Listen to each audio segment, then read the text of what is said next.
there's three ways. So the first is you commit some grave sin, like abortion, murder, engaging in the occult arts is one of the principal ways that we see people becoming possessed, selling your soul to the devil, stuff like that. So you do something really bad, and then that opens the door.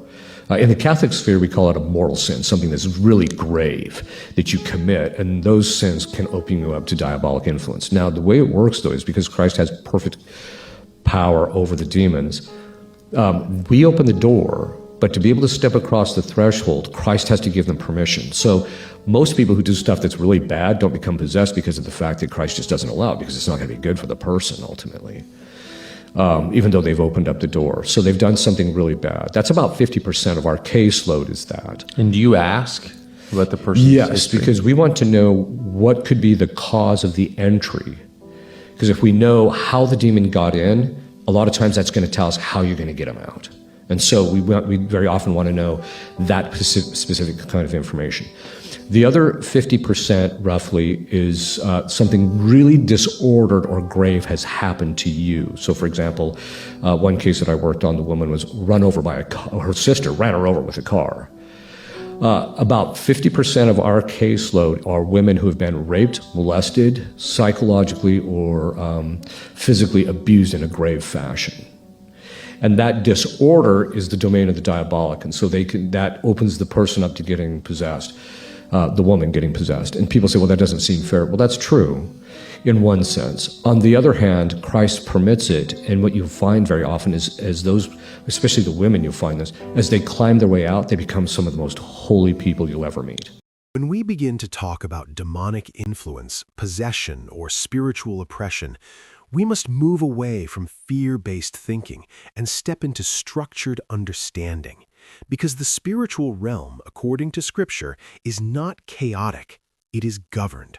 It operates through order, authority, and what can best be described as spiritual law. This is why not everyone who sins becomes possessed, not everyone who suffers becomes overtaken, and not everyone exposed to darkness ends up in bondage. There is a system behind access, and if you understand that system, you remove confusion and replace it with clarity. The first thing to understand is that demonic influence is not random, it is built on agreement. This is why Ephesians 4:27 says, "Give no place to the devil," because the word place means territory, jurisdiction, legal ground. In other words, influence requires space, and that space is not taken arbitrarily, it is given through alignment. When a person consistently engages in actions that oppose truth, especially knowingly and repeatedly, it forms a pattern of agreement. That agreement is not just behavioral, it becomes internal. It begins to shape thinking, perception, and eventually identity. And when something shifts from action to identity, the level of influence deepens significantly. However, it is important to correct a major misunderstanding. Sin alone does not automatically produce possession.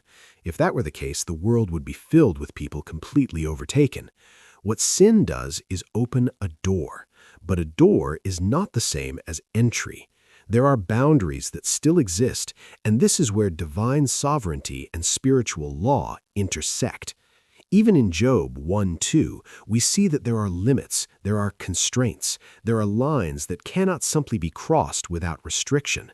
So the issue is not just whether a door is opened, but whether that opening is reinforced, sustained, and deepened over time through continued agreement. Now, beyond willful sin, there is another dimension that must be handled with wisdom, and that is trauma. Many deliverance ministers and exorcists, including Chad Ripperger, have observed that a significant number of severe cases involve individuals who have experienced deep psychological or physical trauma. But this must be taught carefully, because trauma is not an invitation to darkness, it is a wound, and a wound is not the same as agreement. What trauma does is create internal fragmentation. It disrupts the natural order of a person's inner world, and in that disorder, vulnerability can increase. But the real access point is not the trauma itself, it is the interpretation that follows it. If trauma produces beliefs such as, I am worthless, I am broken beyond repair, or this is who I am now, those beliefs become points of agreement with falsehood, and that is where influence begins to take shape. So what you begin to see is that whether through sin or through suffering, the common denominator is not the event, it is the agreement that forms around it. That is the battlefield. That is where everything is decided. This is why even in Luke 11:24-26, the emphasis is not just on a spirit leaving, but on what it returns to find. If the internal life is not filled, ordered, and grounded in truth, the vulnerability remains. So deliverance is not just about removal, it is about replacement. Something must take the place of what was there, or the condition remains unstable. Now, when we examine testimonies from individuals who were deeply involved in occult systems, we begin to see these principles confirmed in a very consistent way. For example, Han Ramirez, who claims to have spent years practicing high-level occult rituals, consistently explains that nothing he engaged in was accidental. Every ritual was an act of invitation. Every word spoken was a form of agreement. Every repeated practice strengthened a connection that eventually became difficult to break. What is important in his testimony is not the sensational aspects, but the pattern. He describes a progression. Curiosity leads to participation. Participation leads to repetition. Repetition leads to attachment, and attachment leads to bondage. And when he came out of that life, the process of freedom was not instant in the sense of simply stopping activity. It required renouncing agreements, breaking patterns, and realigning his life with truth. Another important testimony comes from Doreen Virtue, who operated for years in what many would consider harmless or even positive spiritual practices, such as oracle cards, angel readings, and intuitive guidance. Her experience reveals something critical for deeper teaching, which is that not all spiritual doors appear dark. Some appear light, enlightened, even comforting. But the principle remains the same. She later described how these practices created dependence on external spiritual sources that were not rooted in God, and how they subtly shifted her trust away from truth and into a system of guidance that over time led to confusion and spiritual instability. Again, the pattern is consistent. It begins with openness, then engagement,